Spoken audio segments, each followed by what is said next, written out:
Good evening, everybody. I'm sitting down here. I'm sorry, I'm totally knackered. It's been a long month. And what are we? We're only on the 9th. Tonight, I want to talk about Afghanistan, because I don't know how many of you guys have been to Afghanistan in the last few years, but I've been there a lot. And as I see it, I see what I see in Afghanistan. And then you see what we see in the West about what all the Westerners are saying. And I think typically, this is nothing new. I think we're probably just making a lot of wrong decisions for everybody, for all the people involved.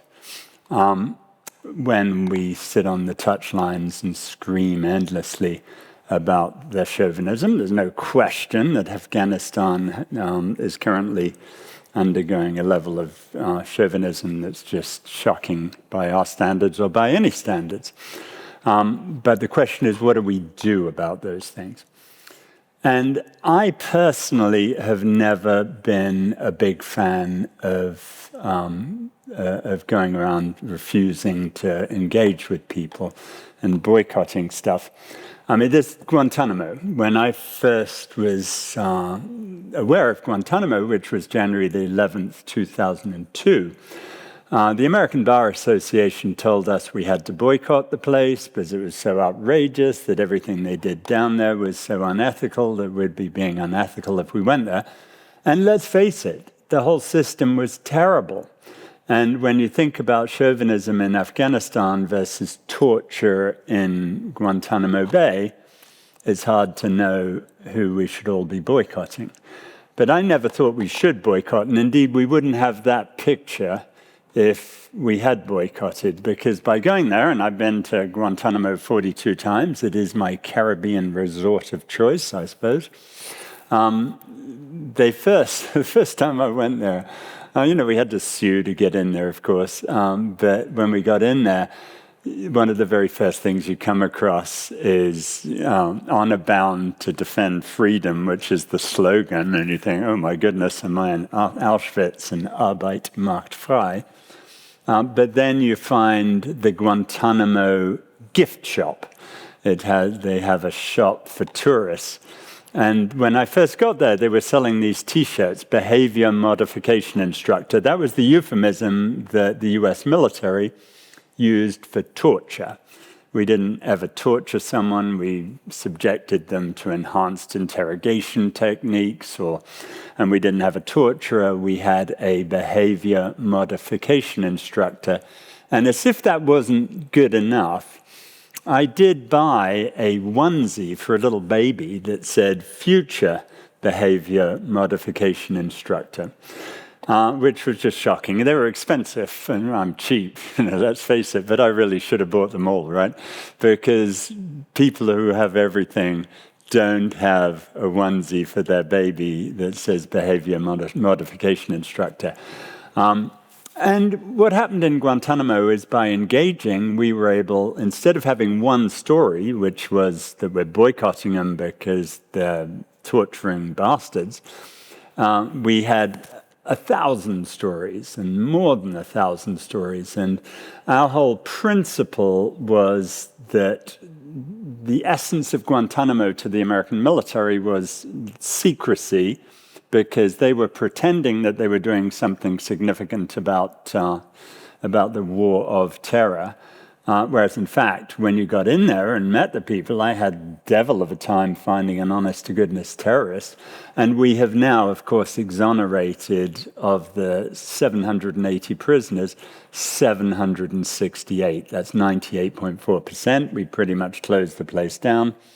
And that's because we didn't boycott. And to me, that's the essence of what we do need to do.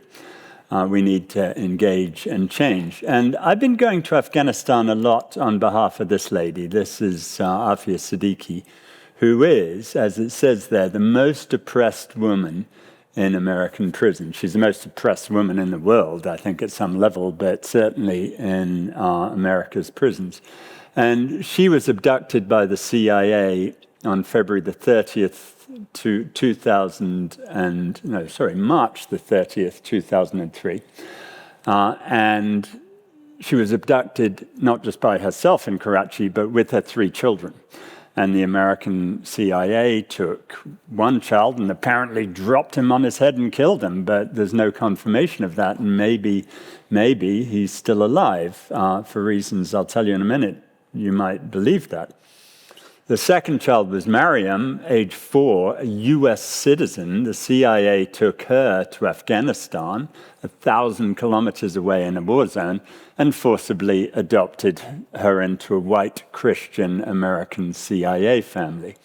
And she was only rescued 7 years later, speaking only English with an American accent, with the intervention of Hamid Karzai. And when you think about what happened to her, maybe the youngest infant, Suleiman, aged 6 months, maybe he was adopted into a family too, and maybe he's in America somewhere. Who knows? We'll get to some things about that in a bit.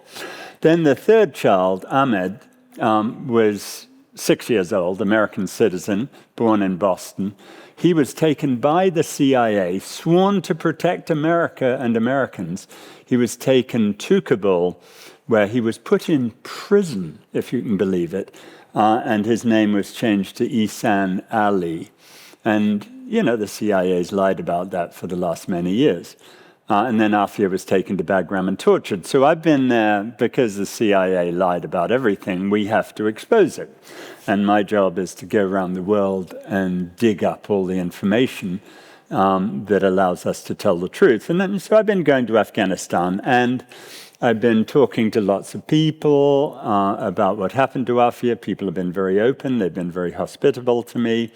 When I first went there, it was actually interesting. There were a lot of women still on the streets. This was 2023. There were women clearly going to school and so forth.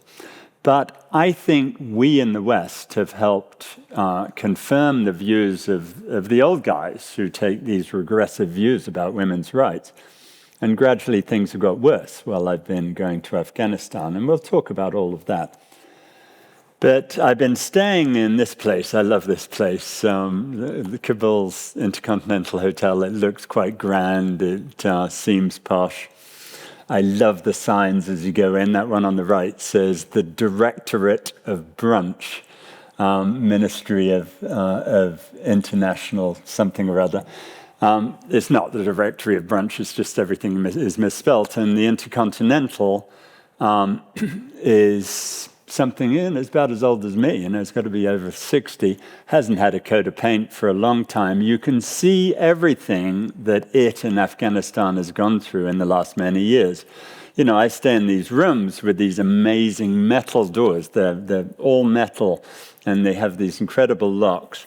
And those were put in by the Russians when the Russians invaded because, they knew they were going to get blown up all the time. And as you go in there, a reflection of the fact that Afghanistan has been at war for 45 years before peace finally reigned in 2022.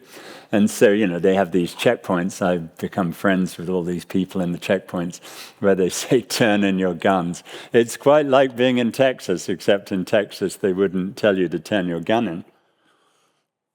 Then you think about what Afghanistan has been through, and one of the things that we have a terrible tendency of doing is not learning from history.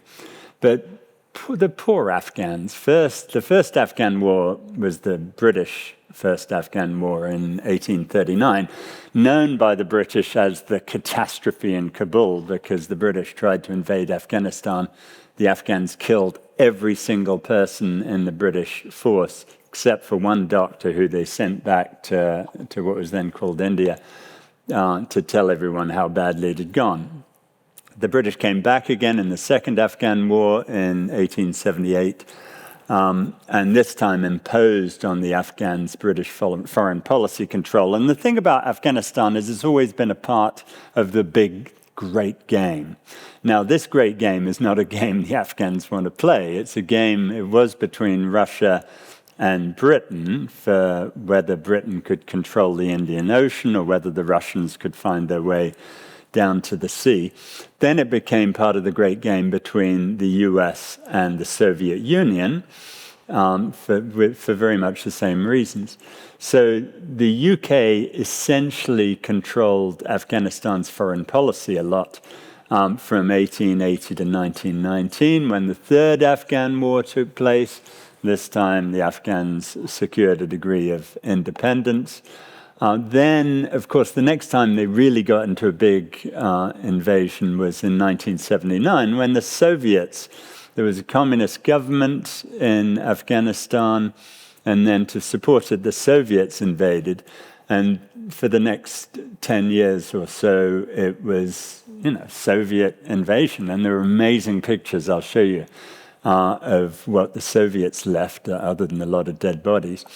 When the Soviets were driven out in around 1989, there was a civil war between the various factions, the so-called warlords and so forth. And that was still going on in 2001, although the Taliban was beginning to control the place. And again, when you think about the poor Afghans, everyone talks about the Taliban, but actually the so-called warlords were just unpleasant, incredibly violent people who did terrible things to a lot of Afghans. Then in 2001, the US invaded in October 2001. This became the longest war in American history, depending on who you believe. We spent about $6 trillion in the invasion of Afghanistan. And that went on 21 years, and what happened? It all ended up exactly the way it was. And one time I was in Imran Khan's office, and he was telling me about how the Taliban had just been there. This was in like 2020. And Imran was telling the Taliban, you should negotiate with the Americans, you can come up with a peace deal, and then they'll leave. And the Taliban said, no, of course not. The Americans are going to leave and we're going to walk back into Kabul. And that's exactly what happened. And when Donald Trump bangs on about how Biden was the cause of such terrible failure in Kabul, no, it wasn't. The moment the Americans left, it was absolutely written on the wall that the Taliban would walk in and just take over again. So that was only 3 or 4 years ago. And now we are in a situation where you got to think, how long is it going to reconstruct the whole country, whether it be the country physically or the, some of the social policies or so on and so forth. And, when you think what the Americans gave them, I went there back in 2017 when the Americans were in power, and it was horrible. I could only stay in this fortified hotel in Kabul. It was a racist hotel that didn't allow Afghans in it. It was only non-Afghans allowed to be there. I had to sneak this guy who was helping me in on a card he had that purported to say he was Pakistani because they wouldn't let him in. It was just shocking. He was the grandson of one of the leaders of Afghanistan. And we couldn't go out of Kabul. It was an incredibly dangerous place. People were getting killed left, right, and center. That's what happened when the Americans were in power. Yes, the Americans were imposing Western values, and women were having a much better time of it in the sense that in Kabul, they could get the education they wanted. There were female judges and all sorts of positive things, great things that we all support. But overall, it was a terrible place to be for everyone. When I first went post the American withdrawal, which was 2023, totally different place. I mean, I do have an advantage because I represented a bunch of Afghans who were in Guantanamo Bay. People welcomed me with immense hospitality. The government insisted I should have these 3 big guys with AK-47s to protect me because they didn't want me being killed by some ISIS person. But it was totally unnecessary. It was utterly safe. By far the worst aspect of Afghanistan for my safety only was Afghan drivers who were just total maniacs. But beyond that, it was utterly safe. And when you think about the first thing that every government says they do for their people, it's safety. And everyone you talk to in Afghanistan will tell you it's just 1,000% safer than it was before. And I told these 3 big Taliban guys with their guns, I don't need you here. It's very nice of you to come along. But actually, I'm going to Texas next week. That's where I need you. I would love to walk around Texas with 3 big, tall guys in the Taliban outfit. I don't think we'd last terribly long.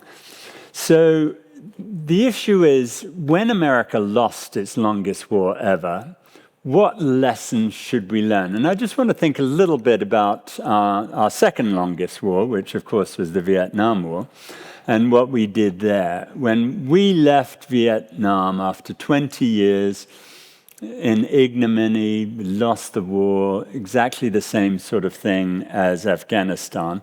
We talked about it as a war against communism.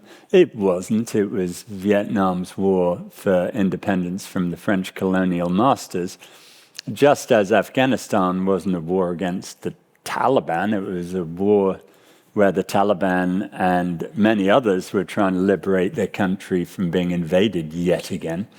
With the Vietnam War, the Vietnamese sought normalization immediately the Americans left. But the US continued its embargo. It was just incredibly stupid. And it went on for 20 years. We kept an embargo on Vietnam. So a country that had been torn apart by war was then left with very little it could do, really, to reconstruct readily. And it wasn't until Clinton was president that he lifted the embargo and there were diplomatic relations and things started moving on. And there are various things that Vietnam did. I mean, there's one thing that, the Americans at least hate, which is that they're a one-party communist state. They don't have any democracy.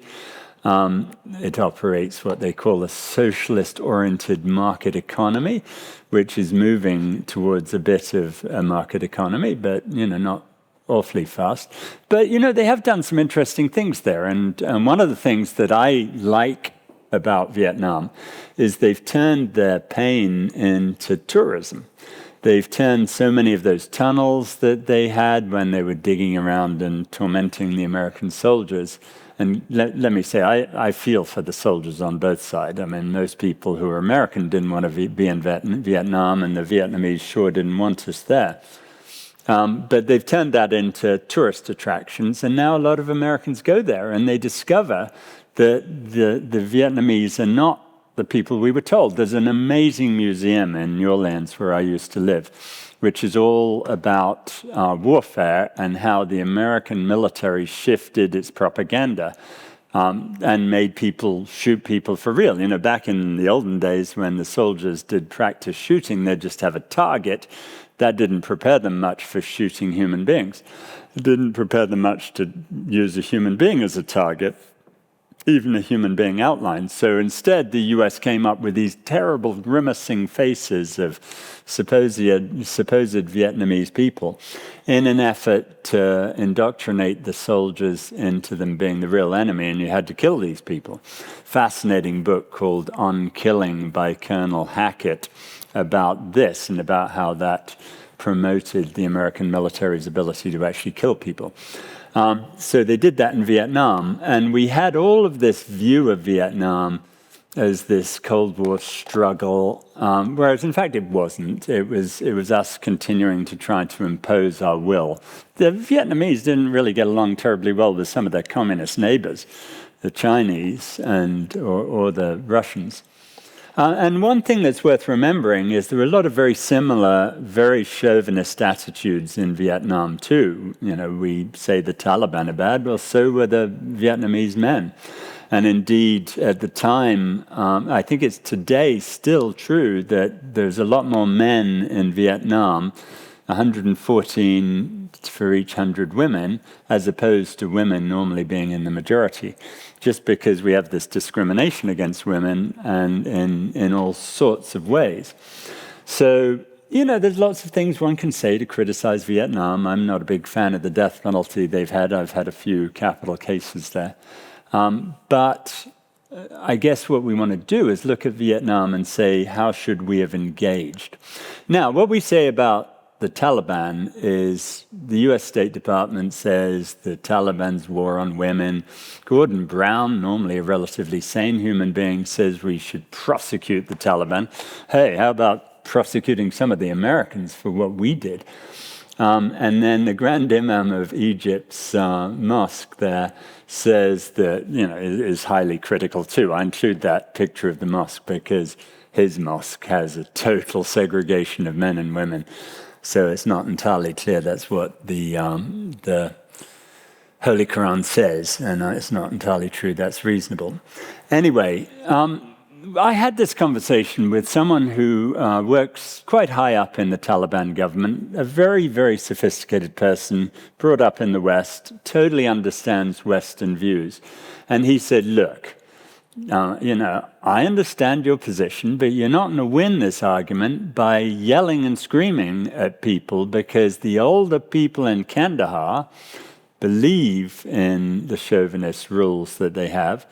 And what you're doing is you're undermining the liberals, or the relative liberals, and you're making their job much harder just by screaming.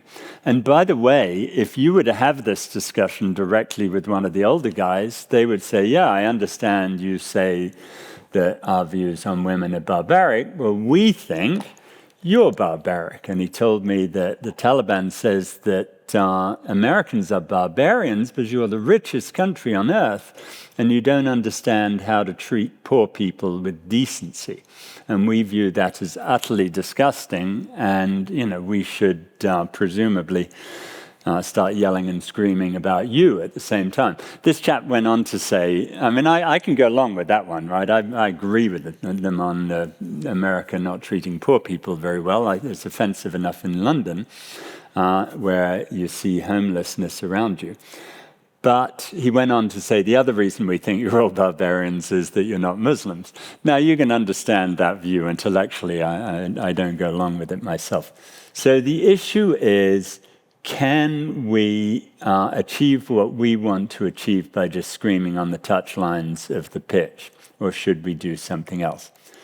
I think we should all agree ahead of time that we don't agree with the attitudes towards women in Afghanistan. We got to help change them. I find slightly annoying that we focus on just the people who get asylum from Afghanistan, who's a tiny minority, more men than women, and there are 19 or 20 million women left in Afghanistan who gain nothing from us doing that. Indeed, perhaps they lose from us doing that, insofar as they lose some of the people who would be most supportive of them. At the same time, also, one thing you see all over Afghanistan is intense poverty. It is interesting that a lot of things are coming along, though. When I first drove to a place called Ghazni on Afia's case, it's about 150K, and it took us 6 hours, and it was a miserable journey with terrible roads. Last time I went there, which was only 2 years on, it took 2 hours, and almost all the roads had been built. And the government are doing quite a lot with not very much. But what we have to ask ourselves is, are the things we're doing helping Afghans or hurting them? So first, Afghanistan remains under sanctions. I really hadn't thought about this when I went there in 2023. And I had a one-way ticket. I didn't know how long I was going to be in Afghanistan. So I got one-way ticket in. I thought I'll get a ticket when I need to come out. I couldn't. Nothing worked. I hadn't taken enough cash. I didn't realize you couldn't use any credit card anywhere in the country. You could apparently use certain things, cards I don't have. But no bank was open that would take any of my regular credit cards, just the things we all have, Visa and that. And there was one ATM in the end that we found in the whole of Afghanistan. It was in Kabul, thankfully. And I didn't have enough cash to pay for things. And I had $2,500 I was taking in with me because I knew I'd need some cash. But I'd gone through Pakistan, and oh dear, someone stole the cash while I was coming through Pakistan. So I had very little. And so it was very difficult. And imagine how difficult it is for people who are trying to construct a business and for Afghanistan to thrive again. Then there are these weird things that we impose on them as a result of our crazy sanctions. So the Afghan representative at the UN still 3.5, 4 years on, is from the previous terrible Ashraf Ghani regime, which was incredibly corrupt and awful. And yet we still support that person being the Afghan representative. Then there's the fact that the US basically embezzled. I mean, they took $7 billion from the Afghan National Bank and wouldn't let the Afghans have it. And they just, they took it. Now, you can't do that with a national bank. If we could represent them to get it back, we could get it back pretty quickly. But no one's representing the Taliban, because another of their problems is they don't want Western lawyers representing them in a Western system. Now, I understand the theory behind that, but it's just really not good. And because the GDP for the government of Afghanistan is $3 billion a year. I mean, that's the sort of money that Elon Musk burns. That's the entire government expenditure. The $7 billion the US has basically embezzled is 2 years of their government spending. And imagine what could be done for this country with that money. And we'll talk about that. Now, there's lots of challenges, as I said, and they're incredibly dangerous drivers. This is a very sad picture on the road to Ghazni of the car that this couple were driving in away from their happy wedding, and they had a fatal injury, a fatal crash, and they were both killed, and that car's up there as a reminder to people. But I got to say, they're mad. I love some of the Afghan people that I spend time with, but they tend to be driving along a 4-lane highway and decide it'd be quicker if they were on the other side and just go on the other side and drive along against the traffic. No one seems particularly bothered. They don't even honk that much. And I was told by one of the people who didn't have a driver's license that 85% of people driving in Afghanistan don't. That's a challenge. That's one challenge, but it's not the biggest. The biggest is just the general standard of living and the fact they've got years and years of war to overcome. Ghazni, where I went on Afia's case, that picture is of me and Muazzam Beg. We went there together. I have never had such an unpleasant night in my life. In this hotel that charged $3 for a night, and it wasn't worth it. And it was unbelievably cold, didn't have any heating. No one had washed the bathroom for the last 40 years. It was just horrendous. And then, I liked the town. I wandered around the town, but you'd find these little things where that's a tank that they'd put up there after the war. And there's so much that needs to be done to help the people. They've got security in the sense they're not all being killed all the time. Not in the sense that everyone's free to do whatever she wants. But at least they do have that, but there's so much they don't have. So I was looking for things we could do that would help push us along the right direction and would help mothers as well as fathers and daughters as well as sons. And one of them I came across because I was working on Afia's case and she had her missing children and the daughter who was abducted by the Americans and forcibly adopted into a family. I was doing some research on that. And I discovered that when the US left Afghanistan in 2021 to 2022, we took with us 1,450 Afghan children. Now, this wasn't legal. We didn't get an order of adoption or whatever, find a family in America for all of them. An awful lot of these children were just taken from our sense that surely everyone in the world wants to be American and we're doing everyone a big favor if we make them Americans, so we're going to take them. This is just extraordinary, but it's an attitude we see quite a lot. And this, again, is something that the Afghans can't solve on their own. When we were doing Guantanamo cases in the early days, I would go to Yemen, and the Yemenis had lost their sons and their relatives to Guantanamo. How are they meant to get them back? The Yemeni per capita national income was $300 a year. The people I went to law school with in New York some time back, who are corporate lawyers today, charge $2,000 an hour, which means that if the Yemenis didn't eat and drink for a year, they could maybe have time to have a cup of coffee with their American lawyers. So we had to go there and say, look, we'll do it for free. And I would hold a press conference. I say, look, I'm really, really sorry. We shouldn't have done this stuff. We shouldn't have kidnapped your loved one. We'll get him back for you. And that's what we did in Guantanamo. We ended up building a cadre of 500 pro bono lawyers who represented people for free, and we got almost everyone out of that. We need to do the same for these children. We need to hold a conference in Kabul where we say to the Afghan mothers and the Afghan fathers, if you've lost a child and you want contact with that child, come to my favorite Intercontinental Hotel. We'll maybe put a splash of paint on the walls, but we'll have a conference and we'll get pictures and we'll get details, and then we'll go to America and we'll do a website of all the pictures and details about children who were abducted, including Suleiman Afia's son, and we'll try to find them. If they come forward, we'll DNA test them, and if they want it, not if they don't, and we'll reunite them with their birth families if they want that. And they can be in touch. And I think that's fabulous, because then you'll have, even if they stay in America, you'll have Afghan Americans who have family in Afghanistan, and that will help us all become friends, hopefully, and spread some of our values. And we do spread our values. One thing that's really amazed me is how the people that everyone likes to hate in the Taliban are actually much easier to deal with today than they would have been 25 years ago, because they have experience of dealing with the West, and they've discovered some of us that they can deal with, which is really good. So then there are other things we can do. We got to be aware of the fact that under Biden, the US, even after the end of the war, was the biggest donor of aid to Afghanistan.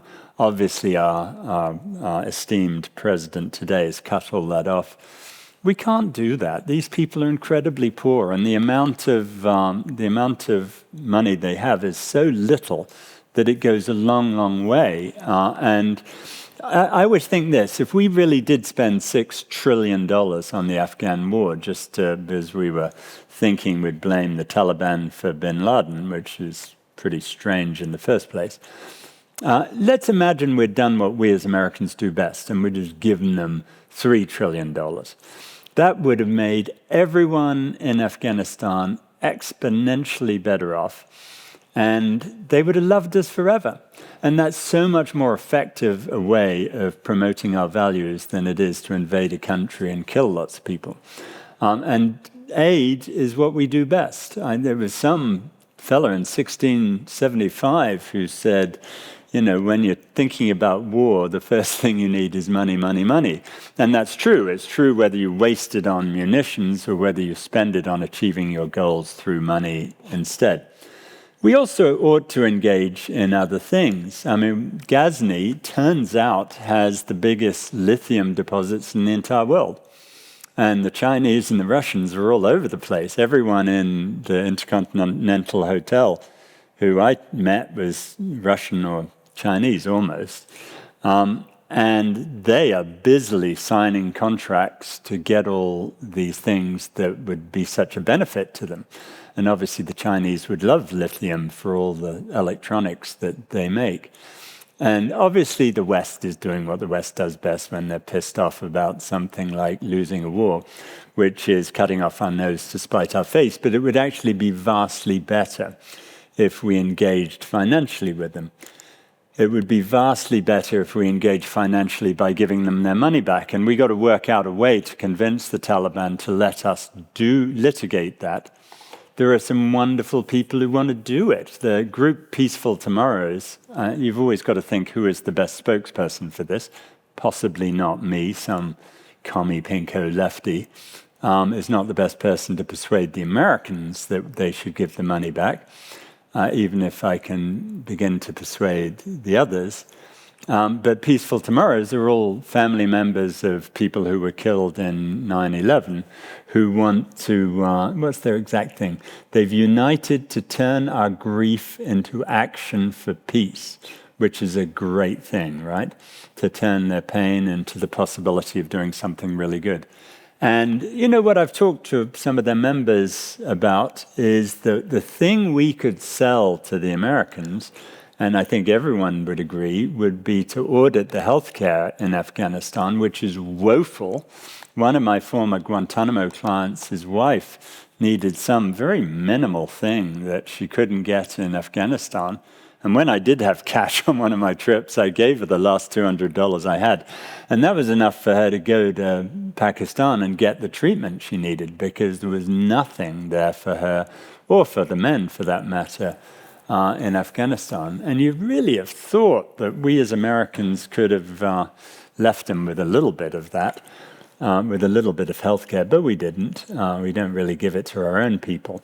But if we audited the healthcare and we get some doctors to come in and do it for men and women, we could then persuade the Americans that that's a cool thing to do, and to use the $7 billion for women's healthcare. No one's against that. The Taliban's not against women getting healthcare, and the Americans would think it's a blow for their views. So we can come up with these ideas that can help us achieve all the goals we want to achieve if we just talk to each other and work on it. There are other things we could do for Afghanistan, which I would love to do, and I've talked to them about, which is what they did in Vietnam, which is turn the torture chambers of Afghanistan into museums. There are 22 black sites that the CIA used to torture people in. I've visited some of them. This on the left is where Afia was tortured. It didn't look like that. They had the prisoners in dog kennels when they were doing what they were doing. And then there was another one in Bagram called the discotheque, where they played incredibly loud music. And the stuff you find littered all over the Bagram Air Force Base was just extraordinary. But they could turn that into fabulous museums to bring tourists in. And honestly, you all would love to go be a tourist there. I mean, even though there are the gender rules, there's actually 3 genders in Afghanistan. It's very interesting. There's male, there's female, and then there's Western women who get treated very differently. And I like to go there with Western women because they have much more access to the Afghan women for us to get what's going on. But people can go from here and get treated with immense hospitality and be totally safe. I mean, you could leave your cell phone on the street, and when you came back, you'd find it was still there for the most part. So we could help them create these museums that would be very interesting for people to go see as part of the general visit to Afghanistan. There's quite a lot to do in Afghanistan. But it would also be vital for another reason, as is true in Vietnam, that we woefully forget history very quickly, right? I was in South Africa recently, and I think the current generation is rapidly forgetting what apartheid was all about, and thinking that they can learn to hate themselves. Not a good idea. So we need to remember this. I've long had a dream of turning Guantanamo into a fabulous museum one day. I'd love to do that. I wrote an article about that years ago, about taking my grandson there to show, I haven't got one, by the way, to show him or her what the prison was like. So we need to do those things. And there are lots of other things you can do in Afghanistan too. I mean, look, I went to Bamiyan. I love skiing. I'm sorry, I'm getting a bit old for it, I think. But there's many, many incredibly beautiful things. Ghazni is full of incredible history. I mean, some of the earliest emperors of that whole area were from Ghazni, and there's tremendous stuff there. There are all of these beautiful things. Bamiyan, of course, was where those big statues were that were blown up by the Taliban 25 years ago. But there's actually quite a lot left, and it's a site that's well worth visiting. And I had one of my Guantanamo guys, his son, trying to establish a tour guide thing that would be great for him. He speaks perfect 6 languages, including English, and could tour people around and take them to all the interesting places at not very much cost. So that would be a fabulous thing for us to do. Of course, obviously, I want this. And this is, cricket. I mean, I'm going to bore you to death with this, but I love cricket. I'm sorry, I apologize. But cricket is ritualized warfare. You have to remember that in sport in the olden days, instead of having a big pitch battle, sometimes they would have one knight on a horse and another champion knight on a horse, and they'd have that big fight, and that would solve the problem. that's much better than killing thousands of people. But actually, if you think of India and Pakistan, if they would just chill a bit instead of having wars all the time and solve their problems with a cricket match, they'd be much better off. Afghanistan is astounding. And, when you go there, it's the middle of winter and they're playing cricket in the snow. And of course, the women's team is not being promoted by Afghanistan now, but we could work that out, because there are people there who are very supportive. This guy, Haji Mohammed, ISN 560, that was his number in Guantanamo Bay. He's the guy on the left with the big white beard. That's on the right what he looked like before we put him in Guantanamo, and he was the head of their cricket board. And boy, has it come a long way. And, Afghanistan is so good, and sport is, for better or for worse, a great way to get interaction. To see countries and to go there. I really wanted to take a team out there so we could be walloped by the Afghans like we were by the Pakistanis when we did it there. I try to get them to get old men like me, but they don't. They're just much better than me. And there's just so much interaction on that level. I mean, as you go around Kabul, this is a picture of all the different Western football teams they support. That's good interaction.